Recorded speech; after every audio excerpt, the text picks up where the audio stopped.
تو یہ as such کوئی بات نہیں تھی کہ اس وقت ملک کے حالات ایسے تھے کہ بھٹو شہید کو ایز اے فورن منسٹر اور ڈپٹی پرائم منسٹر وہ عہدہ قبول کرنا پڑا. وہ یونائٹڈ نیشن بھی گئے. اور میں سمجھتا ہوں ابھی بھی ملک کے حالات ایسے ہیں کہ یہ تمام ان جماعتوں کو کلیکٹیولی کام کرنا ہے کہ تاکہ جو پرابلمس جو مشکلات آج عوام کو درپیش ہیں ان سے نکلا جا سکے.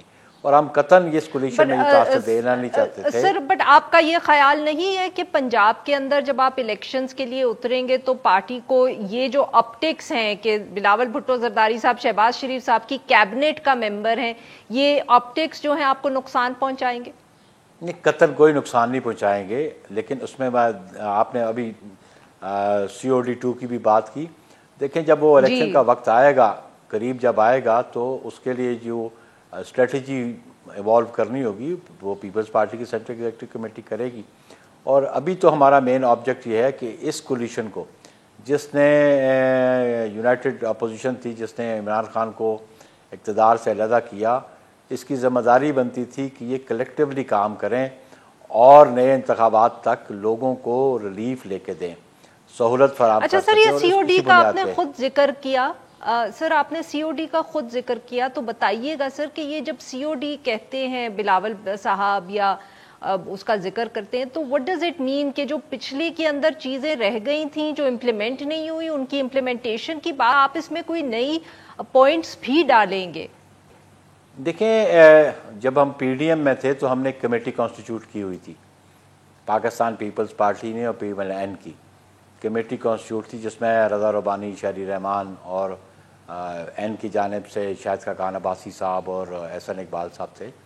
اور وہ کمیٹیز جو تھی اس کا آبجیکٹ یہ تھا اور اس کا ٹاسک یہ تھا کہ وہ نئی چیزیں جو ایڈ کرنا چاہتے ہیں ان کو بھی کریں، لیکن خصوصی طور پہ ہم چاہتے تھے کہ اور پولیٹیکل پارٹیز جو جوائنٹ اپوزیشن میں اس وقت تھی ان کو بھی ساتھ مشاورت کی جائے اور ایک لارجر پلیٹ فارم بنایا جائے. آپ یہ دیکھیں COD کا ایک بینیفٹ ہوا. So basically آپ اور پارٹیز کو لانا چاہتے ہیں to sign the original charter of democracy. Obviously we want کہ جتنی اور پولیٹیکل پارٹیز اس میں انوالو ہوگی that will be the interest of the democracy in our country. Obviously دیکھیں جب 2006 میں ہم نے چارٹر کیا، اس کے بعد پیپلز پارٹی گورنمنٹ میں آئی، اس میں آلموسٹ 70 to 80% چیزیں پہ امپلیمنٹ ہو گیا. سرٹن ایلیمنٹس ہیں، مثلاً کانسٹیٹیوشنل کوڈ تھی کورٹ. لیکن یہ بات آپ دیکھیں کہ COD کی وجہ سے کسی تھرڈ فورس کو موقع نہیں ملا کہ وہ جو جمہوری راستہ ہے اس کو ڈیٹریکٹ کیا جائے. تو اس لیے ہم سمجھتے ہیں کہ یہ سر اس چارٹر آف معاف کریے گا آپ کی بات کاٹ رہی ہوں، بٹ چارٹر آف ڈیموکریسی میں یہ بھی تھا کہ کوئی اب بات نہیں کرے گا نان ڈیموکریٹک فورسز سے، مگر ساری جماعتیں وہی کرتی ہیں. بلکہ اب تو ٹریڈیشن بن گیا ہے کہ جو بھی پاور میں آتا ہے ہمیں معلوم ہوتا ہے، چاہے کوئی مانے نہ مانے، کہ رستہ جو ہے وہ کہاں سے ہو کے آتا ہے اور سب گفتگو کرتے ہیں. دیکھیں بنیادی بات ہے، اسٹیبلشمنٹ بھی تو ایک اس ملک کی حقیقت ہے. ساری دنیا میں اسٹیبلشمنٹ ایک حقیقت ہوتی ہے. اور ہم یہ سمجھتے تھے کہ جو ہم نے کہا گفتگو کی بات یہ نہیں تھی، ہم نے یہ اس وقت طے کیا تھا کہ ہم یہ موقع فراہم نہیں کریں گے، کوئی کانسپریسی نہیں کریں گے کسی گورنمنٹ کو ڈسلوج کرنے کے لیے، اور وہ جمہوری راستہ اختیار کریں گے. آپ کے سامنے ہے ابھی جو گورنمنٹ ڈسلوج ہوئی ہے، جس کو پیک اپ کروایا گیا ہے، وہ تو ایک جمہوری راستہ، کانسٹیٹیوشنل راستہ جو تھا، جو آئینی راستہ تھا، وہی اختیار کیا گیا by vote of no confidence گیا. کسی نے کوئی چڑ تو نہیں دھو رہا ان پہ، ان کو پرائم منسٹر کو پرائم صاحب خود کہتی ہے کہ ہمارے اسٹیبلشمنٹ سے تعلقات خراب ہوئے، اسی لیے اپوزیشن جماعتوں کو موقع ملا ہے کہ انہوں نے پاور سنبھال لیا. وہ تو خود مان رہے ہیں. ان کا ایک موقف ہی نہیں ہے. کبھی وہ کہتے ہیں امریکہ نے ہمیں ہٹایا، کبھی کہتے ہیں امریکہ نے سازش کی ہے، پھر آپ کہتے ہیں جی اسٹیبلشمنٹ ہمارے خلاف تھی. اصل بات یہ تھی کہ ان کے اپنے کرتوت ایسے تھے کہ جس کی وجہ سے ان کو نکالنا پڑا. کیونکہ 3.5 سالوں میں ہر وہ بات جس کو انہوں نے قوم سے کمٹ کیا اس کو آنر نہیں کیا، اور جھوٹے وعدے کرتے رہے، جھوٹی تسلیاں دیتے رہے، اور الٹیمیٹلی عوام تو فیڈ اپ تھے، تنگ آ چکے تھے، اور عوام چاہتے تھے. معاف کریے گا وقت ختم ہو رہا ہے بالکل. تو یہ بتا دیجیے گا کہ الیکٹورل ریفارمز کا جو ذکر کرتے ہیں بلاول بھٹو زرداری صاحب، اس کے اوپر کوئی تفصیلات آپ ہم سے شیئر کر سکتے ہیں کہ آپ لوگ کیا چاہتے ہیں، اور کیا وہ اگلے الیکشن سے پہلے ہی ہوں گے؟ انشاءاللہ اگلے الیکشن سے پہلے ہوں گے. اور یا یہ بھی دیکھیں آپ، الیکشن کمیشن کی بھی ایک چیف الیکشن کمیشنر صاحب کی اسٹیٹمنٹ بیفور سپریم کورٹ تھی. ابھی ڈیلیمیٹیشن کا ایک ایشو بڑا امپورٹنٹ ایشو ہے, اور اس ایشو پہ پی ٹی آئی جب الیکشن کمیشن کے خلاف سپریم کورٹ چلی گئی کہ ڈیلیمیٹیشن نہ کرے. یہ ان کو سمجھنا چاہیے کہ جو 2018 کے الیکشن سے فاٹا جو اس وقت تھا وہ مرج نہیں ہوا تھا, اب اس کا اسٹیٹس ڈفرینٹ ہے, اب ان کی سیٹس ریڈیوس ہو چکی ہیں, تو اس لیے ایک ڈیلیمیٹیشن تو ہونی ہے. Number of seats 266 sir but electoral reforms آپ کیا کرنا چاہتے ہیں؟ الیکٹرل ریفارم ہم یہ کرنا چاہتے ہیں کہ جس سے صاف اور شفاف الیکشنز کو ہم انشور کریں, اور اس کے لیے ہم سمجھیں کہ یہ جو بذریعہ آرڈیننسز امینڈمنٹس کرنا چاہتے تھے, اور وہ جو ایسے راستے اختیار کرنا چاہتے تھے کہ جس سے آر ٹی ایس جیسے بیٹھ گیا اور ان کو اقتدار مل گیا, اور ابھی جو چیف الیکشن کمشنر کے خلاف انہوں نے کیمپین شروع کی ہے, چیف الیکشن کمشنر تو انہوں نے کنسنسس سے اپوائنٹ کیا تھا, اور ابھی میں سمجھتا ہوں کہ جس قسم کے ایلیگیشن اور ایکوزیشن ہے, اس لیے کہ ان کا ایک فارن فنڈنگ کیس ہے وہ اپنے اختتامی مراحل میں ہے جب اس کا فیصلہ آنے والا ہے, اور ان کو خبر ہے کہ اسٹیٹ بینک کی رپورٹس ان کے خلاف ہیں, اور یہ پری ایمپٹ کر رہے ہیں کہ ہمیں مخالفت کی بنیاد پہ ہمیں ڈس لاج کیا گیا گورنمنٹ سے بھی, اور مخالفت کی بنیاد پہ یہ فیصلہ جو ہے چیف الیکشن کمیشنر ہمارے خلاف کرنا چاہتے ہیں. تو یہ پری ایمپٹ کرنا چاہتے ہیں اس ڈیسیژن کو جو ڈیسیژن ان کے خلاف آنے والا ہے. بہت بہت شکریہ سر, آپ نے ہمارے لیے وقت. ناظرین یہاں پہ لیں گے ایک چھوٹا سا بریک, اور جب ہم بریک سے واپس آئیں گے ہم بات کریں گے اکنامک صورتحال جو ہے پاکستان کی معاشی صورتحال, اس کے حوالے سے. Stay with us. Welcome back. Program کے اس حصے میں ہم ذکر کریں گے آئی ایم ایف سے جو مذاکرات ہوئے ہیں نئی حکومت کے, اور ساتھ ساتھ جو اب کنڈیشنز ہیں یا جن کے اوپر قیاس آرائی ہو رہی ہے کہ کیا کیا کنڈیشنز ہوں گی جن کے اوپر پروگرام ریوائیو ہوگا. اس کے اندر سبسڈی ہے فیول کی, ساتھ میں کوئی گردشی قرضوں کا بھی ذکر ہو رہا ہے, اور یہ سارے اہم ایشوز جو ہیں اس وقت ڈیل کریں. اسے وزیر خزانہ مفتاح اسماعیل صاحب ابھی واشنگٹن سے ہو کر آئے ہیں. دعویٰ وہ یہ کر رہے ہیں کہ آئی ایم ایف سے جو انہیں مذاکرات کیے وہ کافی کامیاب رہے. نہ صرف پروگرام جو ہے اس کے اندر 1 سال کی توسیع ہوگی, مگر ساتھ ساتھ جو اماؤنٹ ہے وہ بھی $2 ارب سے بڑھا دیا گیا ہے. آئی ایم ایف کا جو مشن ہے وہ اگلے مہینے پاکستان آئے گا, جب یہ ٹاکس جو ہیں ان کی جو ٹیکنیکل لیول کی ٹاکس ہیں ان پر تفصیل سے بات ہوگی. کچھ مطالبات بھی ہیں آئی ایم ایف کے, ان کی تفصیلات جو ہیں ابھی کلیئر نہیں ہے, مگر یہ واضح اشارہ دے دیا ہے فائنانس منسٹر نے کہ جو فیول سبسڈی دی تھی پاکستان تحریک انصاف کی حکومت نے وہ اس کو جاری رکھنا ممکن نہیں ہے. اس کے ساتھ ساتھ اور بھی بہت سے مسائل ہیں. ان سب پہ بات کرنے کے لیے ہمارے ساتھ موجود ہے ڈاکٹر مفتاح اسماعیل صاحب, وزیر خزانہ. ویلکم ٹو دی شو سر. سر ایک تو مبارک ہو, آپ نے اوتھ لے لی, اور سر دوسرا یہ بتائیں کہ آپ پیٹرول کی پرائسز کب بڑھا رہے ہیں؟ شکریہ میڈم مجھے بلانے کا بھی. گزارش یہ ہے کہ پیٹرول کی پرائسز پاکستان میں پہلے تو مہینے میں ایک مرتبہ بڑھتی تھی, اب 15 دن پہ بڑھائی جاتی ہیں, 15 تاریخ کو اور 1 تاریخ کو. تو آج تو 27 تاریخ ہے, تو اس فیصلہ تو جب ہوگا جس دن اوگرا کی سمری آئے گی جو میرے خیال سے 30 کو ہوتی ہے, اور پھر وزیر اعظم صاحب کا یہ استحقاق ہے کہ وہ پیٹرول کی پرائس بڑھاتے ہیں, کم کرتے ہیں, اتنی رہنے دیتے ہیں.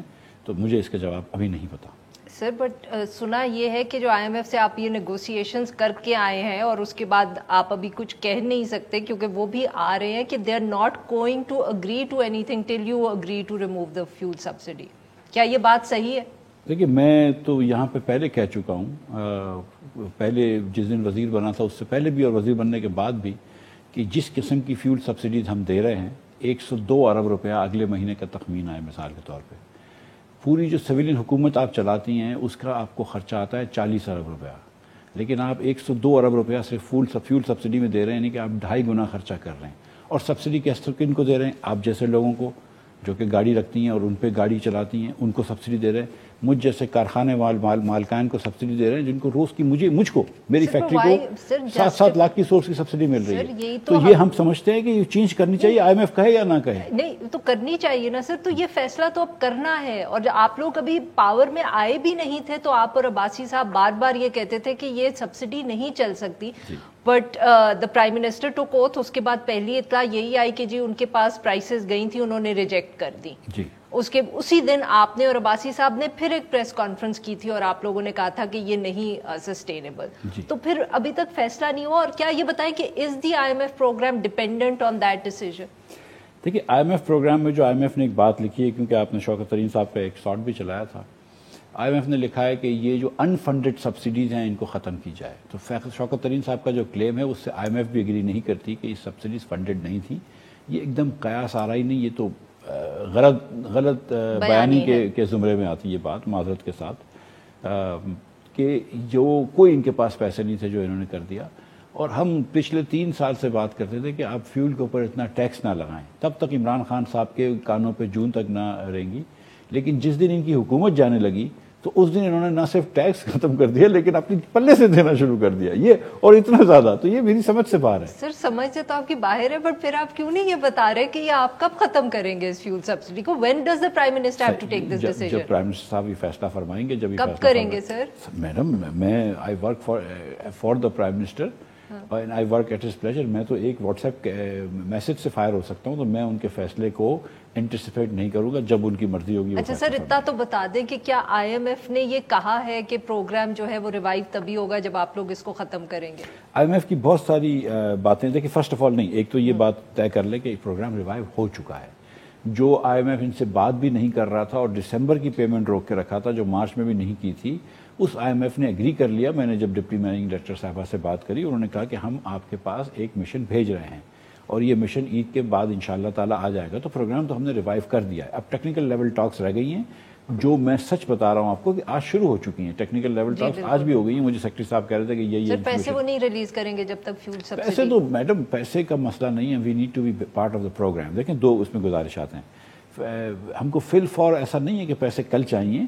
جب پروگرام آپ کا جب ایگریمنٹ ہو جاتا ہے تو اس کو کہتے ہیں اسٹاف لیول ایگریمنٹ. جب اسٹاف لیول ایگریمنٹ ہو جاتا ہے اس کے کچھ ہفتے لگتے ہیں ان کو بورڈ میں جاتے ہوئے, بٹ دیٹس اے فارمیلٹی. ہمیں اسٹاف لیول ایگریمنٹ جب کر لیں گے تو آپ کے ورلڈ بینک کے, ایشین ڈیولپمنٹ بینک کے اور ایشین انفراسٹرکچر کے بینکس کے پیسے آنا شروع ہو جائیں گے. آپ کی یورو بانڈ کا ریٹس بڑھ جائیں گے, تو آپ کی دنیا بھر سے جو پیسے آپ لے سکتے ہیں وہ ہو جائے گا. تو وہ انشاءاللہ مئی میں ہو جائے گا. اور صرف still left with the question of what does the IMF want, اور کیا کنڈیشنز ہیں سر؟ 5 شرائط کے ذکر ہو رہا ہے. IMF نے مجھے سے یہ کہا کہ جو شوکت ترین صاحب نے اور عمران خان صاحب نے وعدے کیے ہیں آپ وہ پورے کریں. کیونکہ میں ہر جگہ کہہ چکا ہوں کہ خان صاحب نے جو بھی وعدے کیے ہیں, ساورن ایگریمنٹ کیے ہیں, میں اس پہ بندھا ہوا ہوں. Sir does that include a tax on the petrol? جی میں یہی گزارش کر رہا ہوں کہ شوکت ترین نے تو ان سے وعدہ کیا تھا کہ وہ 30 روپیہ ٹیکس لگائیں گے, اور اب تک ہو چکا تھا ان کا 21 روپے تک پہنچ گئے تھے, اور دو قسط میں بڑھانا تھا. یعنی کہ 21 روپے آپ نے پیٹرول کی پرائس بڑھانی اور اس کے اوپر 30 روپیہ ٹیکس. یہ شوکت ترین کے مفتاح اسماعیل یہ نہیں کر رہا. آپ ابھی تو کہہ رہے تھے ساورن ایگریمنٹ. آپ نے IMF نے کیا مانگا ہے وہ میں آپ کو بتا رہا ہوں, میں جواب اس کا دوں گا نا اگر آپ تھوڑا سا موقع دے دیں. جی سر. IMF نے کہا کہ شوکت ترین نے کہا تھا کہ ہم 30 روپے سیل ٹیکس لیوی لگائیں گے اور اس کے اوپر 17% سیل ٹیکس. تو مطلب ہم نے ان سے یہ کہا ہے کہ اس وقت پاکستان کے اندر نہ عوام کے پاس گنجائش ہے, نہ یہ کرنا جو ہے سود مند ہوگا جس سے بہت زیادہ مہنگائی ہوگی. تو اتنا بوجھ تو ہمارے وزیر اعظم کبھی بھی نہیں ڈالیں گے عوام کے اوپر. تو یہ ہماری بات ہوئی ہے. تو ہم نے وہ پھر ہم سے یہ کہتے رہے کہ آپ کو پھر بہرحال یہ سبسڈی کا نقصان جو ہے اس کو ختم کرنا چاہیے. IMF نے مزید یہ بھی کہا کہ جو ہول چھوڑ گئے ہیں شوکت ترین صاحب. اب یہ دیکھیں ایک بات یہ دیکھیں, یاد رکھیں, شوکت ترین صاحب نے کہا تھا IMF سے ایگری کرا تھا دسمبر میں کہ 25 ارب روپیہ پرائمری ڈیفیسٹ ہوگا. 25 ارب روپیہ. جب میں آیا ہوں تو میرے کو جو پہلی پریزنٹیشن ملی جو شوکت صاحب کو بھی مل چکی تھی, اس پہ 1330 ارب روپے کا تھا. تو کہاں 25 اور کہاں 1330. اب IMF بولتا ہے اس کو آپ 25 پہ لے کر آئے. میں کہا یہ تو ممکن نہیں ہے. تو اس کو کہیں درمیان کا راستہ لے کر آئیں گے, کچھ کم کریں گے, کچھ وہ بڑھیں گے, تو وہ سب چیزیں ہو جائیں گی ٹیکنیکل چیزیں. لیکن جتنی چیزیں شوکت ترین صاحب بات کر کے آ گئے تھے, مطلب اللہ نہ کرے, مطلب شوکت ترین صاحب کو کبھی کشمیر کے نیگوسیشن کے لیے نہیں بھیجنا چاہیے. جی ناظرین, یہاں پہ لیں گے ہم ایک چھوٹا سا بریک.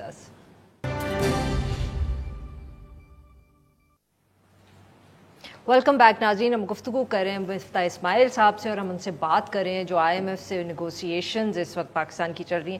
سر آپ لوگ جب اسٹیٹ بینک کا بل پاس ہوا تھا تو تب آپ کہتے تھے کہ آپ پاور میں آئیں گے تو آپ اس میں بھی تبدیلی کریں گے.